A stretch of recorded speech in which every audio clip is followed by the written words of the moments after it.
Preparing. They're such a Setting. multitasker. I just have too many things to do. I mean, I'm cool watching you work in your garage while we live stream. That's kind of cool. It's like a sideshow to what we're doing. Like, I If mean, he's going to do it, I may go, I go may do work oil on analysis go reports work while on he's one of doing your that too. cars. Yeah. yeah, I'll just be like, oh, sorry guys.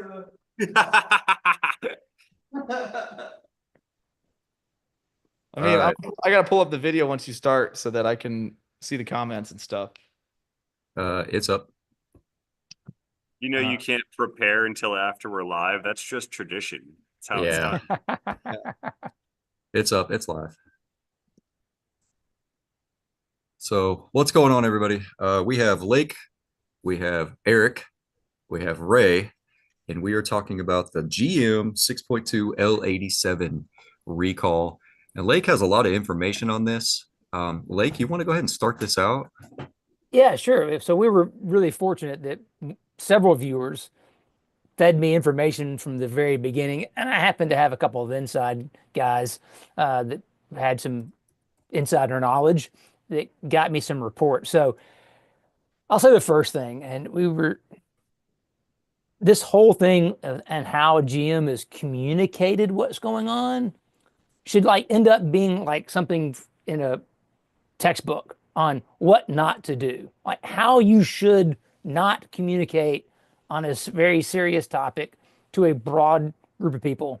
They have failed miserably on communication because on April 24th, as we all know, the first recall notice came out. And then, that recall notice just came out by itself. And it didn't really say much in terms of there being other ones. Then a few days later, another one came out. And then another one came out after that. And all three of them seem to contradict each other. Well, the problem is they're for three different groups of vehicles. The first one was actually just for unsold dealer inventory. The second one was for the vehicles that had already had engines replaced under warranty, because a lot of the replacement engines had the exact same problem. So some of them needed to be replaced again. Then the third one is about the general population of vehicles that have already been sold that have not had engines replaced yet. So, and the only place you can see that, you don't see it from GM anywhere, is the NHTSA. So that's like the National Highway Transportation and Safety Administration. They put out their document because, of course, they're the ones who were investigating GM in the first place. And GM communicated to them what we're going to do, what vehicles are affected, what the issue is. And in the NHTSA document, it clearly states that there was going to be three technical bulletins issued at three different dates, and that they were for addressing different, vehicle communities, if you will. So it's funny how poorly GM has handled this. And I think that's obviously led to mass confusion and what seems to be just this pendulum swinging of things moving all around with, are we changing to 040? Are we not changing to 040? And I guess to make the clear answer is they are putting 040 in the engines that have the problem. And then the engines that have the correct crankshafts, they're putting 020 in it. And of course, the big challenge is there's just not enough 020 to go around, or sorry, 0W40 to go around to take care of all of these things. So they have this conundrum that GM they put themselves in. There's not enough 040 oil to take care of all the engines that need it because of the improper surface finish on the crankshafts. But they also don't have enough engines with the proper crankshaft in them to be able to replace all of the engines that are out there. So it's a mess, and I feel for the people who have these vehicles who are having to deal with it. It is misery. It was really confusing when they said, hey, we're only doing dealer inventory the words dealer inventory first, then customers. That like you said that a minute ago, that was confusing. And then it said 020, 040. So is it the weight of the oil, the 020, that's causing it to do that? Or is it the crankshaft? Is it the wrong bearing? Like, It's the crankshaft, right? So back to the NHTSA document. If you read down to the very bottom, like the you next to last page. you have that. I have that. Do you want to share it? You want me to share it? Yeah, share it up there. Yeah. All right, let me find it right quick. So it basically says that there's a rod bearing issue, a connecting rod issue, but also that the crankshaft is out of specification in terms of geometry and surface finish. And that's really key because you can go do some pretty easy Google research and find out that these engines typically come from the Tonawanda, New York plant, and that in recent years, GM, yeah, there we go, perfect. You can scroll down there a little bit. I'm not sure I forget how many pages there are, but we'll get to it. Say when. Okay, let's go back up a little bit. Description of remedy, chronology.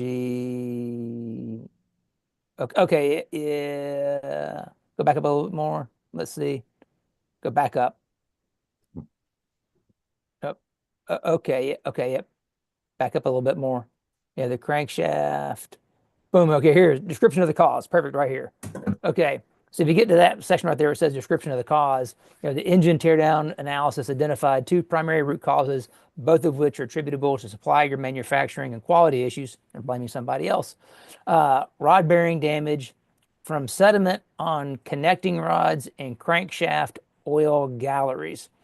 And two, out of specification, crankshaft dimensions and surface finish.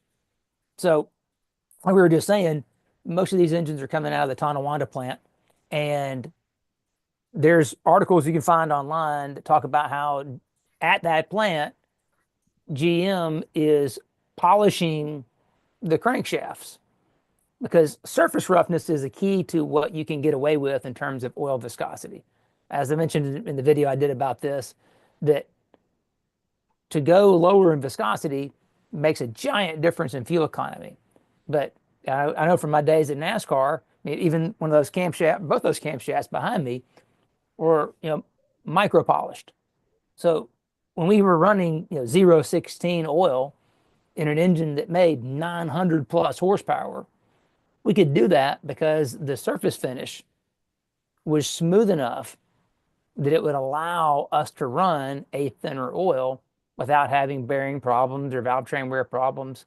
Essentially, you're just making a nice smooth surface that can hold a lot of load. If you have a rough surface, it's not going to hold as much load and it's going to be more unstable and it's going to lead to more wear, especially true with bearings. So with what's happened with the crankshaft issue is, again, reading between the lines, GM at the plant is post-polishing the crankshaft. It means they're receiving the crankshaft in said condition from their manufacturer, and then they're polishing it to try to get it to a lower roughness, smoother surface that would allow safe use of 0W20. The issue, as identified in the thing, is that those crankshafts are coming in out of spec in terms of roughness. Now, this is where I'm speculating. So just know everything I've said to now, you can go read for yourself, and it's all there in different places. This is me speculating now. The crankshafts were coming in too rough, and GM's process was just that. They had a process where they were using a certain grit, probably not either a lapping compound, probably a polishing tape, and they were polishing for X number of seconds because this time, this is manufacturing, so they don't want to polish longer than they need to, right? Time is money. So what I suspect is that deviation in finish of the crankshaft from the manufacturer, GM was still polishing them, but because that was too rough to begin with, they weren't ending up with one that was smooth enough because they just applied the same process. They weren't measuring what the outcome was. So now we have crankshafts that are too rough for 0W20. And I'm sure that there's a variance. Like not every crankshaft is coming in with the same roughness, which is why they're saying only 3% of the vehicles are going to be affected. Whatever that number is, like it's a fraction, right, of all of them. They're not all dying. But some of them that were on the rougher side, and maybe the ones that were being polished toward the end of the service life of that tape, right before it got replaced, it wasn't polishing it as much. And now you've got more debris, larger bits of debris because you get these bigger peaks. And so now you have debris because large valleys hold more debris from the process. So that's what I suspect has happened here is we've got, cranks that are too rough, oil that's too thin for that roughness. And then the double whammy is you're putting it in vehicles that are probably going to be towing. So, and we've got these 8 and 10 speed transmissions that keep the engine RPM down. So your bearing oil film thickness, the higher the speed of the engine, the greater the surface speed, the thicker the oil film is. So when you have very low engine speeds, oh, but I'm towing my boat because I want to go wakeboarding, and I'm running down the interstate at 80 miles an hour at 1700 RPM in 10th gear with my boat behind me, it's the worst case scenario. So I'd like to kind of mention in the various, I know that they were probably made in different locations, but why would they spec the SUVs for 0W40, but the cars with the very same crankshaft, and they have the same part numbers, they all supersede like the Camaros for 040? Oh yeah, they've done it all along because the cars, we'll call them the race cars, right? The Camaros and the Corvettes. Like I said, yes, the exact same crankshaft, just all that stuff.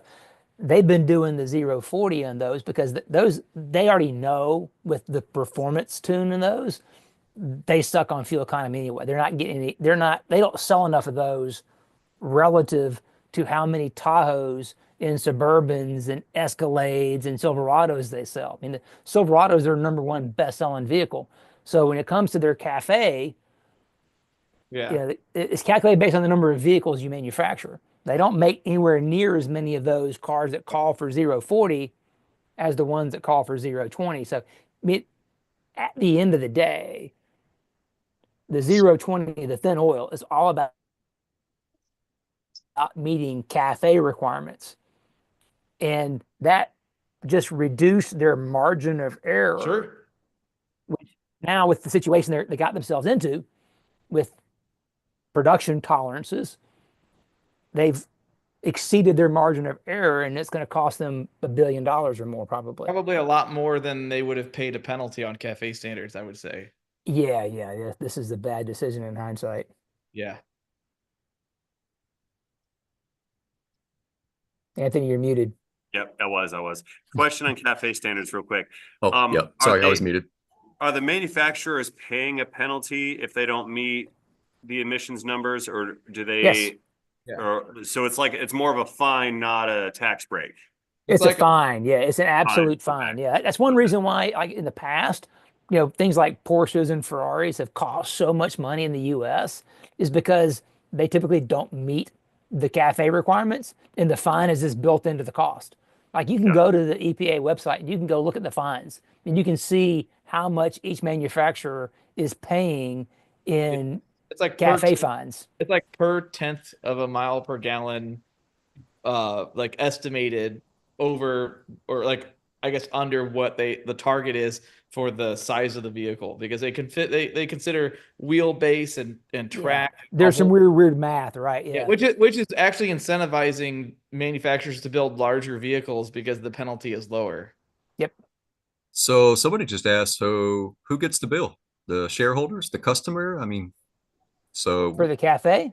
yeah, Oh, if that they're goes to not the, me, that goes to the manufacturer. So that the when the EPA finds them, that finds General Motors or Ford or whoever it is directly. So obviously that's a giant cost to them. So they're always very cautious about trying to do what they can to avoid it. but I mean, they'll pass the buck on to somebody else, just like anybody else would. It doesn't matter if it's automotive, grocery store, whatever. They get Right. fined for something, they'll hide the price in somewhere else. They don't just make less money. No. Yeah, no, we just pay more. Unless they do something like what they've done. See that they played the game and they've lost. So Yeah, that's the finding out stage. yeah, they're about to cross that threshold, like Ray and I always talk about. It's like a But membrane they're passing through. I got Derek in here. Derek's a GM technician. Derek, what are you seeing at the dealership? And you're muted, by the way. Oh, there you are. As far as like the 6.2 failures, Yeah. it's usually just the cranks. Like Yeah. some of them I've seen GM the 6.2s make it about 100,000 miles, and then some of them don't even make it to their first oil change. Right. Like there's no in between. It's either, and then there's also you get their engine replaced and it comes back 10,000 miles later needing another one, and then 10,000 miles later there's another one, and yeah, I don't know if it's I've heard tell that they had located where the issues were. I'm not sure if it was a human error, if maybe there was a calibrated piece of equipment that was off in a specific location in Canada, but that's all hearsay. I haven't seen any paperwork on any of this, you know. So does your dealer have 040 or 020? So right now I think there's two separate things going on that's confusing people. Mhm. So that everything that's in stock with sales, dealership inventory, we don't have any per se, but other dealerships do. They're supposed to be putting 040 in them, which is already on back order from what I hear. Yep. And then we have to picoscope them with a wiring harness that we're supposed to be getting sent to us. And I'm not sure what we're looking for on that. I haven't looked into it. It's just an email. I guess we're looking for any bearing failure prior to, putting it back on for sale, just double checking everything through the picoscope. So if you guys haven't seen Derek's channel, go check it out. He's got some videos up there of some of these 6.2s that are just annihilating crank bearings. They're pretty blue. Yeah. Dark and crusty, and glitter in the oil pan. It's pretty good stuff. Pretty good videos, man. And In my understanding, that's what the whole cam crank alignment's about. While they're checking for that, is that with the 6.2s, because it's variable valve timing with the camshaft, the phaser, if it goes all the way back, it's basically would be out of alignment. So if there's really low oil pressure, it can't move it to the neutral position because it retards it as it goes. So if there's no oil pressure at all, it goes full retard on the camshaft, which would take it out of alignment. Where if you have normal oil pressure, it pushes it back to the neutral position. And so that's how you can look at it. So If there's no oil pressure, that's bad. yeah. If the engine was running. Yeah. That's a lot of times from what I'm hearing is the customers driving their vehicles. Well, I call them customers, but you call them people because people own these things. So the people are driving their vehicle with, their family in it and whatnot. And like that engine light will kick on and, okay, not a big deal. And then about 10 seconds later, you're going 85 miles an hour and that thing shuts off. It's done. Yeah. Done skis. Yeah. That's like the worst case scenario. A lot of people they hear it before it actually catastrophically fails. And sometimes in some of these models, you can't hear it. The car is so quiet. Yeah. You can't hear it until it goes. You're like, what was that? Oh, I can't steer. I'm going 85 miles an hour.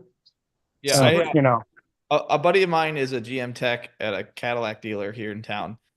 and he had one that the guy was getting on the highway when it let go. Like he had just cruised from one highway to another, and he made a turn, and he was towing his utility trailer with lawnmowers and stuff. I don't know why he'd have an Escalade towing lawnmowers, but whatever. Wait, And apparently no lights came on.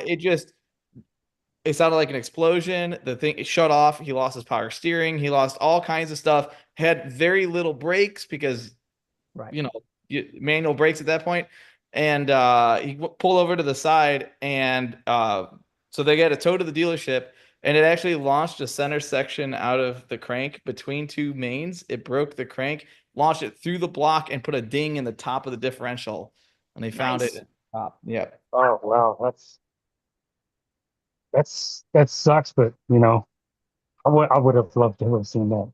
Yeah, I was like, hey, can I have that for a teardown? He said, I'll lose my job before I even blink. So Oh yeah, no, yeah, the that's not happening. GM's not wanting to let go of any of these cores. No, No. they cost a lot of money. Yep. And then on top of that, they just settled that diesel fuel pump lawsuit for like 50 million or something like that. Man.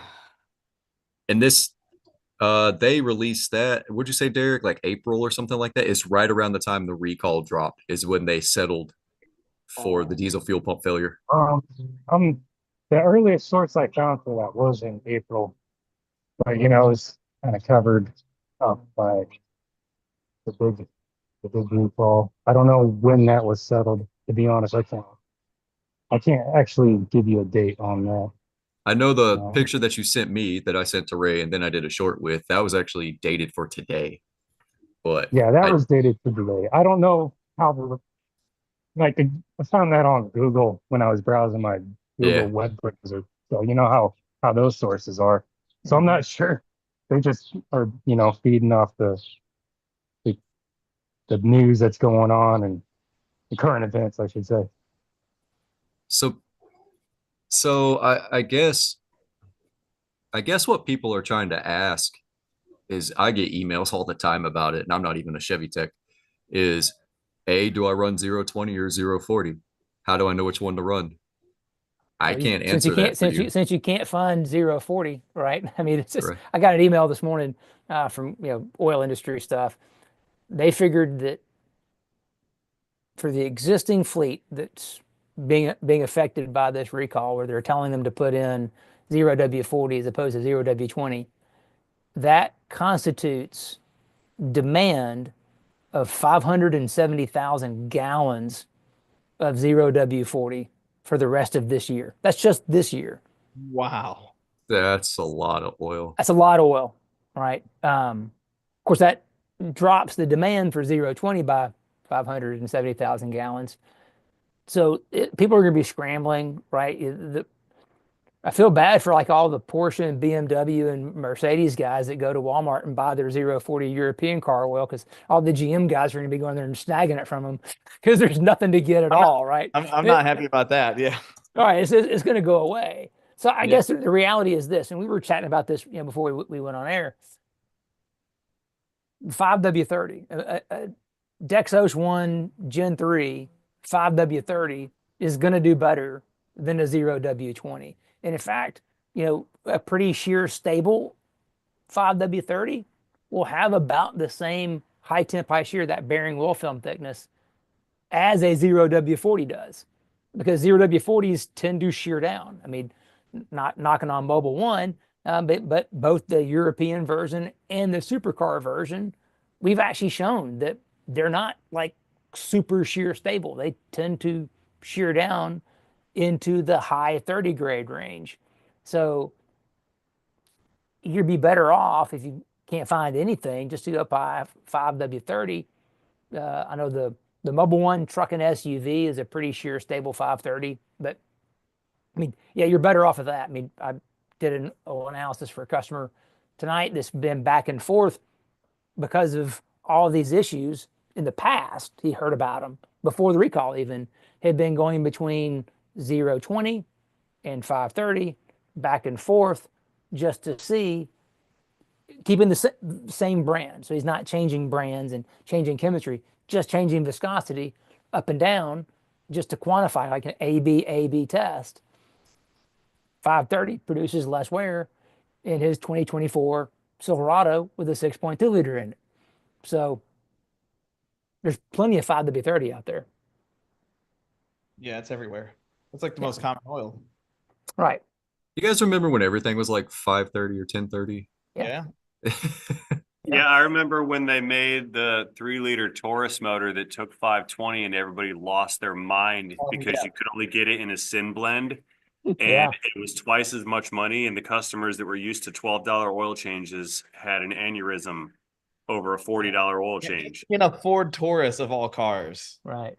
You know, like that's not a car that people buy and expect expensive maintenance costs. Yep. No. Unless it's a SHO show. Yeah.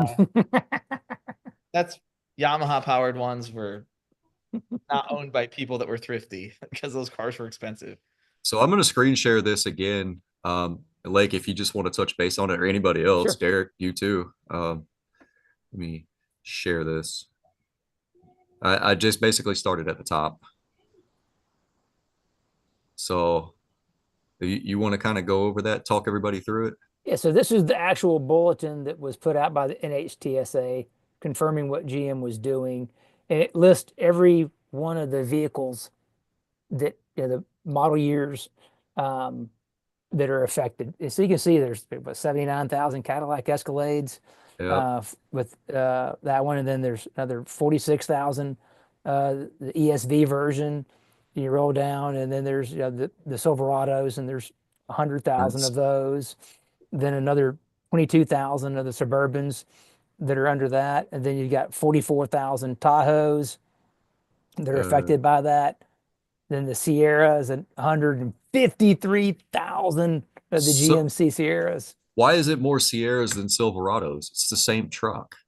It must be where those VIN engines went, because you're looking at a very specific production date on those engines. So how are those engines that were being produced were being allocated to the assembly plants? Because Tonawanda is an engine manufacturing plant. That's not a car assembly plant. So however those things were being distributed to the different assembly plants is what must be affecting how many there are in each. So the production date, they all say March 1st through May 31st. Yeah. So what was it? 82,000 Yukons, 60,000 Yukon XLs, and 61,000. Yeah.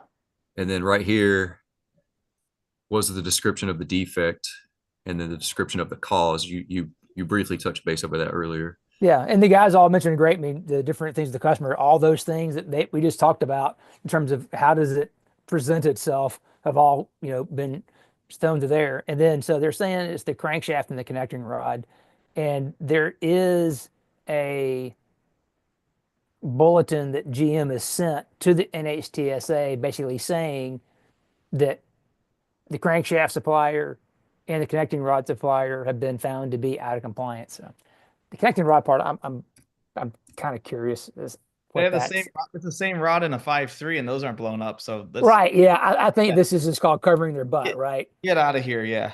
Yeah. It's a crankshaft issue. It's a surface finish issue. And that's unfortunately like near and dear to my heart, because I feel really bad for everybody affected by this. So this is terrible, right? Oh, But as a tribologist, like, and someone that loves surface finish, this is like the crazy airplane disaster that has this cool technical part to it. You're like, oh man, that's really awesome. That's some really great science here. That surface finish is so incredibly important in how everything works. But we never think about it until something like this comes along, and you realize it's going to be micro inches that they missed by. Yeah, it could literally be that this surface roughness was supposed to be,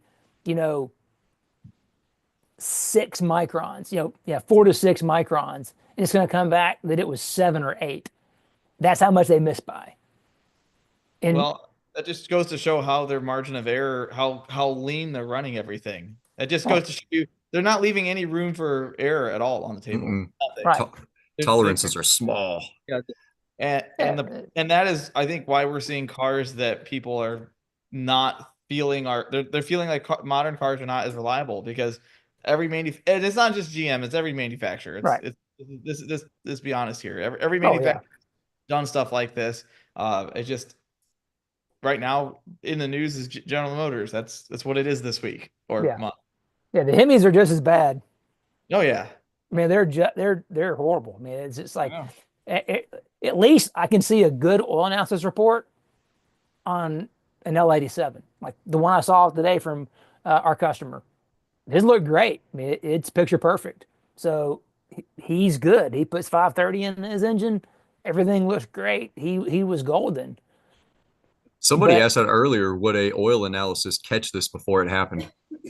yeah, you could totally see it coming. So they need to go visit your website and get an oil analysis done.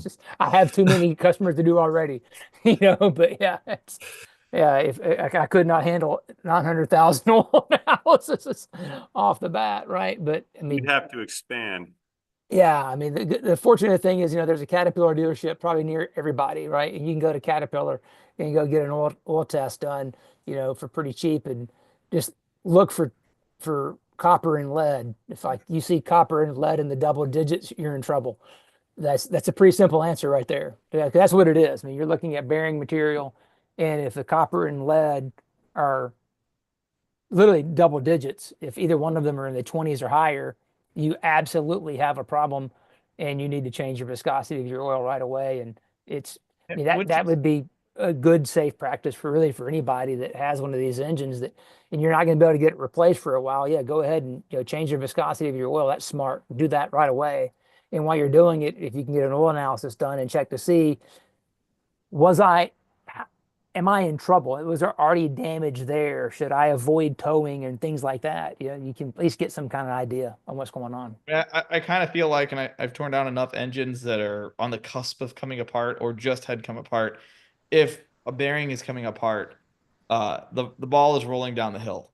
They don't heal themselves. They're not human. If there's damaged bearing, then there's an oil pressure loss, and it's just a matter of time before more material ends up going through the rest of the engine and causing damage. Absolutely. It's not like if you take a hurt engine and you put better oil in it, and I'm using the term better, maybe not correctly here, but better for this situation, it's not going to fix it. It may prolong its life a little bit, but it's not going to fix it. It moves the goalpost. It doesn't change the destination. Yeah, but it's still going to hit that post. I mean, it's just the destination is still going to be the same. Yes. Hey, Derek, how long does it take to do one of these engines? Is it 18 hours or something like that? 20 hours. 20? Nice. Okay. 20 hours. That's the answer. And how long before you get an engine? Are they on intergalactic back order? They are. There's a line before this even came out. So probably we get about one a month, depending on who's working on it. Check your cat. Maybe, You get one a month? Yeah. Did I hear that right? one or two per month. Yeah, they come in. And how many? We order them months before, and then they come in, and we ship the old ones back. So watch out. I'm Scotty Kilmore in my arms here, but they it takes a while to get an engine in for replacement for those. So what happens in the situation where someone's has a failure and needs an engine? Is GM putting the bill for a rental car? Like how does that process work? I honestly don't know. That's not even remotely where I don't talk to deal with the customers like that or anything like that. I don't know anything about that either. I'm not in the dealer. So That was also my question. If somebody's did fail, who pays for it? Like while you're waiting on an engine, should you be making a car payment on something that you can't drive? You know what I mean? I saw a lot of that at my dealership, and the answer was we have an enterprise office here at the dealership, and you can get a rental car, and then you could apply to have GM float the bill for it, but you had to pay for it first and then ask them if they would. It wasn't an automatic thing where you got a car and they made your payment for you. I don't think that nobody ever made their car payment. I remember during COVID, we had trucks sitting around for 5-6 weeks at a time. Yeah, those people had to make their payments waiting on parts. Well, that's like the 2018 and newer, the F250 or even the 150 with the 6.2 gas in it, the intake manifold runner control. That was actually one whole assembly, and those things were on back order for up to 3 years. Yeah, I had a dude when I was at the dealership. He drove from Virginia to come see me at the dealer, and he had two other dealers tell him that he needed an engine. He drove this thing to me, mind you. And I was like, well, you got good news and bad news. The good news is you don't need an engine. The bad news is you need an intake manifold, and it's on back order for 3 years. I don't know what to tell you, bro. Can you like tie those open and just deal with a check engine light, or What I ended up doing was commanding it on with the IDS and just left it on. And then I don't know if he ever got an intake for it. I'm not sure. I left the dealer before it ever came in. So yes, it will ride with a check engine light on. It can cause engine damage doing that, but he wanted me to do it, so I did it. Yeah, legend has it he's still waiting on his intake to come in. Probably. Yeah. It got lost in the mail somewhere. But hey, Derek, can you get us a core? No. Because I know a guy. I know a guy. What if you guys forget to bring it inside? What if There's no, We there's just no gotta way pull that's up happening. and find it. Hold on, I got an idea. What if it just goes missing for a couple of weeks and then it just magically reappears and has tool marks on every bolt? Well, it already has tool What if marks we on it. swap it? Everybody. Wait. We can swap it with that 6.2 that I have on the pallet. Like I have a 6.2, but it's like a 2016 or a 17. We just swap it out, not tell anybody. I mean, they're Yeah. different. And But I don't care if they're. I know they're different. Yeah, that's the point. But no one's gonna look, right? Someone's gonna look. Yeah. yeah, they're gonna look. First thing They're they gonna do is look. look. Somebody They're asked. gonna What look. if we take the stickers off and just put the stickers on the other engine? Then they'll never know. Well, then they're gonna be like, this is not the engine. Yeah. 'Cause there's Yeah, but it'll be so far gone by then. No one will know. oh Yeah, nobody will know. no, there's a QR code laser engraved into that Yeah, thing. and the last 8 of the VIN is stamped into those engines. Hey, I know I'm some sure guys it's that'll. microchip too. I know some guys that could use $20. They'll put a VIN number on it for you. Like, I just need it for 5 minutes. All I need is a Yeah. crankshaft for 5 minutes, and I'm good. I mean, you can have this one, Lee. We will Want that measure one? it right here. We'll know how rough it is. That he's bad got boy Eric's right got there. one. Eric has Here's one. an L- Oh, that's here we a- go, that's a yeah, crate yeah. right here. Let me hand it through the TV. Yeah. We need the portal. I'm telling you, we need to invent the portal. Yeah, that would be fantastic right here. Just we'll measure it right here, just like that. It'd be perfect. Through the screen. Yeah. Dude, Eric, you should send that to Lake and have him measure it. Problem is this is not from an affected engine. This is from Ah. a Yeah, it's no 20 good. Yeah. 18 first year for the L87. Well, And the if we reality just is- if we just need the crank, can we just swap that crank out at the dealership and not tell anybody? Yeah, they would. It's the same crank. They would never know. It's already ruined. Yeah, See, there's a They're all- way. They're all there is a ruined. way. There's a So yeah, way. box that crank You know what up. I'll do? We're gonna send that to Montana. I'll see if my buddy still has the center section of that crank between two mains with 2 broken rods on it, because that was removed by itself from the engine. Oh yeah. So that may not need to go back with the core. Problem is you need one that's They not might want messed- it though. the non wiped out main. Right. You need Right. one of those. You can check it. And the reality, this is a skidded profilometer. It's really not the best for checking a crankshaft. This is for like flat stuff, cylinder bores, things like that are they're round, but they're large radius.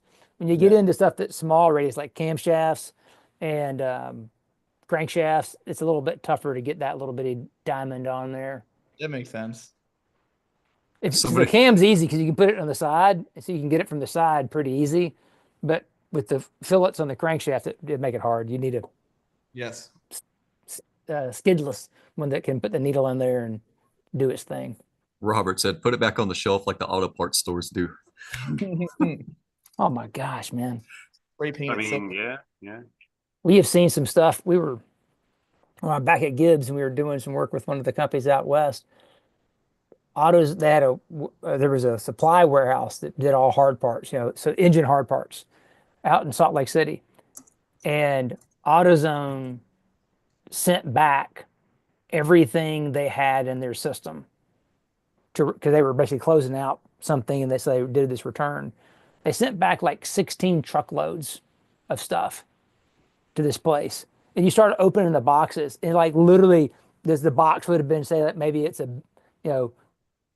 Mala bearings. But as you opened it up, it had been like a stamp radiator cap shoved in that box. Like nothing was right. It makes you so scared. Like, where did all that stuff go? Because you know it all got sold. It went somewhere. It didn't just get thrown in the trash. It just scares the crap out of you what some of the stuff is. Eric, you got a good backup engine to throw into a Fox body? 5.0. He says it's 351 Windsor's junk and the junkyard 5.3 is on the stand. I mean, So- what do you want? I mean, I got all kind. I got 5.3. I got Coyote pullout, Gen 1 Coyote pullouts. You guys got to tell me what you want. Send him an email. But yeah, somebody said when you want my crank 2024 Sierra 1500 L87. I want the whole engine, not just the crank. Derek, we want an engine, buddy. Just set it Oh, I outside. know. Yeah. Just set it outside, and then when you come back from lunch, it'll be gone. It can return. I can make it return. It'll just maybe have been pulled all the way apart and gone back together. As long as it's all hand tight. Yeah, that's the thing. back together. So a tech had to dive into it. They had to do a teardown to find the root cause. I'm not calling- Also, yeah, I know, not a tech, but whatever. no, I will do anything I can do to make that happen under one condition only. When we put the engine back together and turn it in, we have to keep the piston rings. That way, when they take it apart, they're really, really confused. What you do is you know what's crazy is they might not notice. No, they'll notice. They'll notice. So the thing is that their GM themselves isn't the one, like it goes through too many hands. It's not like General Motor. I mean, they might be doing some investigation and some teardown, but after, engine number 3000, they're not going to go, oh, we need more data points. They're going to go, all right, we know overall what's wrong with it. This is how we fix them. These are the ones that are fixable. They're going to go to this plant for remanufacturing. And there's one in Springfield, Missouri. There are several different places that supply GM remanufactured engines. So I don't know that it would get caught. I really don't know that it would get caught. Somebody would be get like, man, that caught went the in moment really that easy. someone installed it. Yeah. Like, man, that Slap it all over the piston went place. in easier than I've ever done before. Yeah, Wow. yeah. Hey, I unbolted it, just fell right out. That's that low tension ring thing. Oh yeah, super low tension. Yeah. Yeah, that. None of that is probably going to happen. No, I'm sorry. I'm not That's sorry, but I'm sorry. Yeah. I look. I don't. It's not worth anybody losing their job over. But No. The gonna- options open. I'm gonna try some things He's like, I'll tomorrow. sacrifice whatever I need. So No, one of my local dealerships I'm in pretty well with, and they would probably let me borrow one if I could get it back like on a Friday, if I could get it back on a Monday. that'd be your best bet. Yeah, Honestly. as long as no one notices that it's gone, I'm gonna try that. I'm gonna we just- try that. You probably just cut that out. I don't know if we can cut that out now. No, I'm not worried about it. I Plausible didn't name anybody, and what are they gonna do? Go after me? I'm gonna bring it back. deniability. We were just hypothetically on stuff. Yeah, whatever. It's funny we were Just talking a about movie this. script. Yeah, it's all It makes script. me think. How there's obviously crankshaft surface finish issues and all this. How everybody we said earlier. We're banging on GM right now, but really this happens to everybody. A perfect example of that. So this is Nicosil.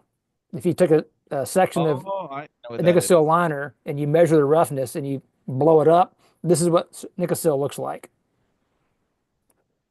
This is what Alusil looks like. So That this looks is what different. has bore scoring in the Porsches, because we Yeah. went from this old school 911s, that works pretty good, Yeah. to that. Yep. So on your same point, 1994 and 1995 and even 93 through 5, BMW's M60 V8, the 3-liter and the 4-liter, they came out with Nikasil. And because of the high sulfur content in our fuel at the time, it eroded the cylinder walls, and a lot of those engines got Alusil short blocks. That was a replacement. Yeah, this And so stuff. those are Oof. the two different things used. Yeah. I Yeah. own several of those cars, so I'm very intimately familiar with what they look like when they come apart. Oh yeah. And this is what it looks like when you get the Suma bore, the new the spray bore stuff. Looks like that. Interesting. Yep. When they spray it on, like the Coyote blocks and stuff, when they Yep. spray it on, these are just the pores. Looks like a cinder block. Yeah, it's thick. Yeah, what did you have that made out of? So a buddy of mine, Mark Malberg, he's a surface finish guru.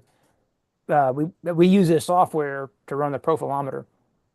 So when we were doing all this research on cylinder bore surface finish, for racing engines and other stuff, Mark could take.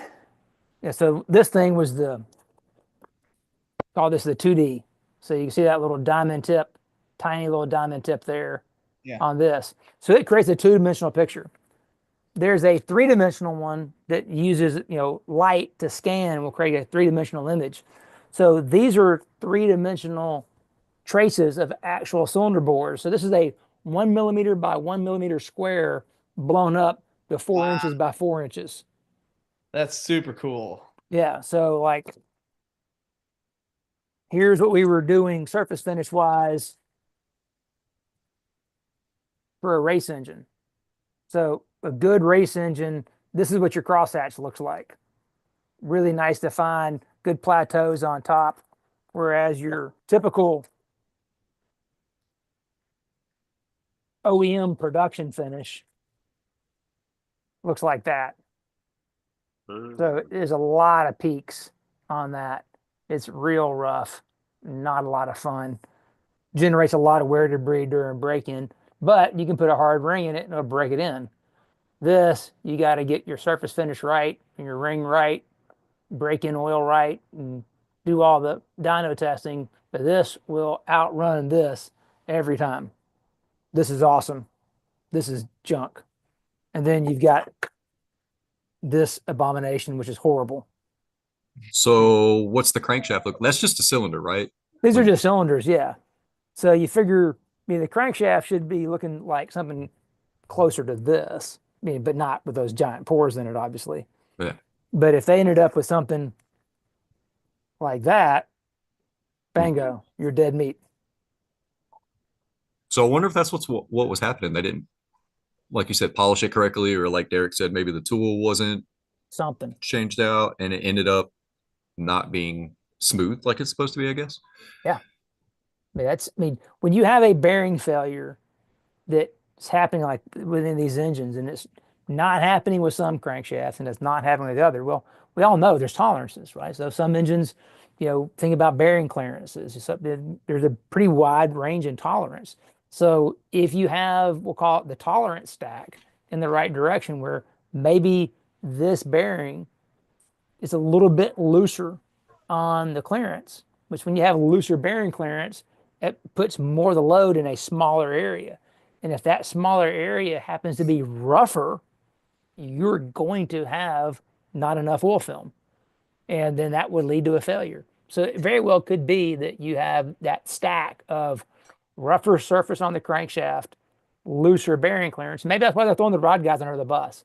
Is maybe the rod journals are slightly bigger than they're supposed to be, and that's creating slightly more bearing clearance than they're supposed to be. I don't know. We're just hypothetically guessing on this, but if you get that stack in the right direction, what's happening will absolutely happen. I'd love to see one of those under a microscope, one of the cranks.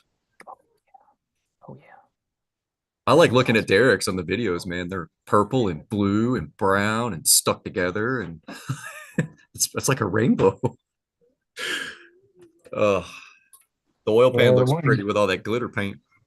the one we did yesterday, that one was crispy. I never seen a crispy one, but You got it video? was, well, yeah. Ooh, send it to me. Crispy crankshafts. Crispy. Yeah, it was crispy. Like it wasn't blue. It was completely burnt black. Rick said, thinking of trading my 11 F350 6.7 for a new GMC. Maybe not. My I dad's mean, I got don't it. know. It's kind of a buying opportunity because nobody wants them. You can't trade them in. They all need engines. Like I that's gonna heard I heard they weren't doing buybacks, but they somebody will. said after 3 months you can apply for a buyback. So Is that I like don't the, I the don't know. timeout limit for to have a repair completed or something? I have no idea. I don't think you can get it completed in 3 months if it's on back order for 2 years. Mhm. Again, the fiasco of the communication of this is that GM was not supposed to announce this to the public until June. Yeah, it's like, do they not understand the internet age? Like the moment Uh, you pushed out the first service bulletin, it was on Reddit in 5 minutes. Oh You yeah. know, and there's 100,000 views in 10 minutes. Right? It's like whoever's in charge of corporate communications there should be fired. Well, that doesn't look good on their part because it looks like they're just trying to keep it quiet, not tell everybody, and kick the can, and that's where we lose consumer confidence because now Yeah, people are going, well, now we can't trust you. right. You're doing something a little shady, and we don't like that. I think that's probably a bigger failure on their part than the actual engine failure I because they're agree. losing consumer Yeah, confidence yeah. big time. They're Agreed. not handling it well at all. Yeah. Lake, do you want my engine? Question mark. No, I don't have any place to put it or do anything. It'd be fun though if we could get somebody that actually had a proper profilometer that could actually measure crankshaft finish on one of these things. That'd What be if kind of fun. what if somebody cross-cut a crankshaft and sent you the cross section of a crankshaft? Oh, I could do that. Would work out perfect. Yeah. I'll see what I can do. Because if it's bad, it's bad, right? Like I'll send you. I can send you the bad and the good section out of one. Yeah. But the ones that on the side that failed, obviously going to be terrible. And there's going to be, you can't learn anything from that. But you would assume, again, danger assuming that the whole crank would have the same roughness. Now, that may not be a good assumption to make. You could very well have correct finish on one journal and then not the other. And so that's the real problem is that it'd be difficult. You'd almost have to catch one before it failed when it's just maybe beginning and then do some kind of cleaning to it that hopefully doesn't damage the surface too much to be able to get the stuff off. But it's tough. Well, I will say so far, most of the ones that I've seen, and not all of them, but it's always been the same pair of journals, Okay. which the surface finish I find real hard. I find that to be very difficult. I would think that would be a more of a out of round or a out of spec as far as how the crankshaft was machined, because I mean, I don't know how their process looks. You know, like you probably have a Right. better idea of how their process looks. Maybe it is. I mean, it could be everything. It could be all of it. But I see it seems to be the second journal back, that pair of cylinders that seem to have the problem. Now, again, I'm sure real bad ones are really bad, but the one that I tore down, granted, not one that's covered, the two that destroyed themselves look terrible, but every other journal looks pretty good. Fine. Okay. Derek had that one. It was what, 3 journals? 4. It was a lot. Well, That's so fine. we can speculate here a little bit more. So if you think about how a traditional engine shop is going to hone a block, one cylinder at a time, but that's not how they're honed in the factory. They hone a whole bank at a time. So traditional crankshaft polishing is done one journal at a time. maybe their fixture is polishing all of them at the time, and maybe there was something wrong with their fixture. Yeah, that could be the case. That's kind of where I was going with. Maybe it was a piece of calibrated equipment that maybe had gone wrong. So, yeah, but yeah, I understand the manufacturing facility has all this expensive German equipment to do everything all at once. And well, maybe it's not German; it could be Italian or something too. Yeah, something but expensive. It's the it's hones all are from expensive. Germany. Yeah, the Gehring hones, I've seen those. That's a German company, Gehring, and they're pretty freaking amazing. We can sit there and hone the whole thing in one shot. It's nuts. Yeah, and then something like that, who knows how long it was going. I can't. I'm speculating here too, so it's hypothetical.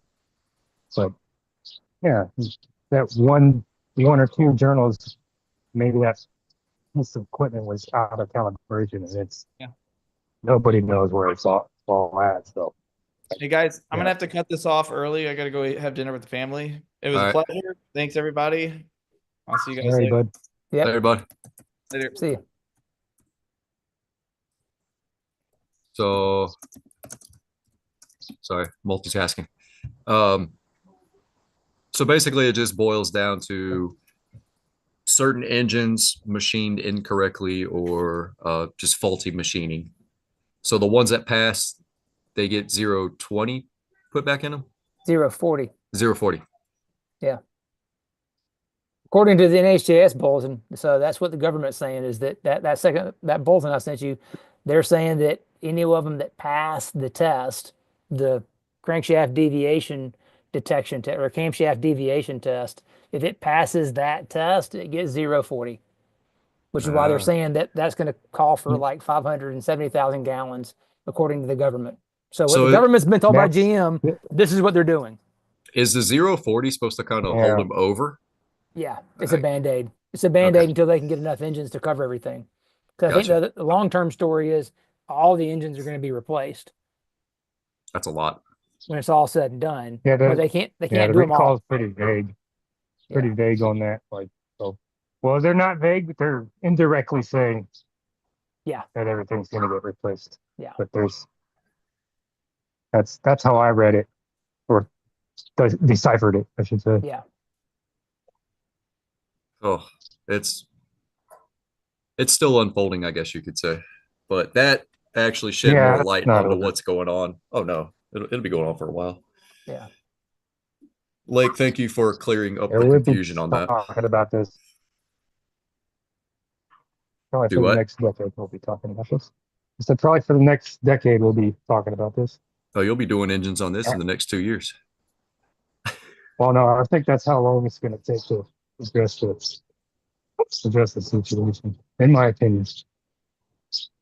Hey, do you think they're going to do the 5.3 liter recall? I have no idea. Let's get the 6.2 out of the way first. Like, you can't drop too many engine recalls. 5.3 is blowing up, or are they just still eating lifters? Like that one I had, lifters. No, it's lifter stuff. Yeah. I don't know. So we started changing the lifters and the V-loom to address maybe there's an oil flow issue with that through the solenoids. Yeah. So we're doing both, regardless.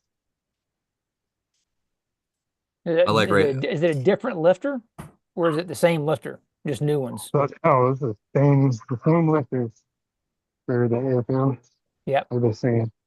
And then I believe the AFM lifters are in the DFM systems as well. I haven't actually torn apart a DFM engine yet. I've heard it is. I've heard they're all the same parts and pieces. Yeah, they're the same part numbers. So apparently on the newer ones, like the one I did at work, it only had 4 that would deactivate. But apparently on some of the 2022s, 21s, and newers, all 8 of them can deactivate. You'd have to look at the stickers. I'll just send you the sticker. You decode it for me. So okay. That works. Well, I appreciate you guys coming. Lake, thanks for clearing that up. And I'm happy to help. Derek, thanks for stopping by. And everybody go over to Derek's channel. He's got some really cool teardown. Most of them are shorts right now. But to show you what it looks like when they fail, and not one of them's the same. Not a one of them's the same, except for the glitter party. It's metallic offerings. It is. So we're gonna end this one right here. And Bye.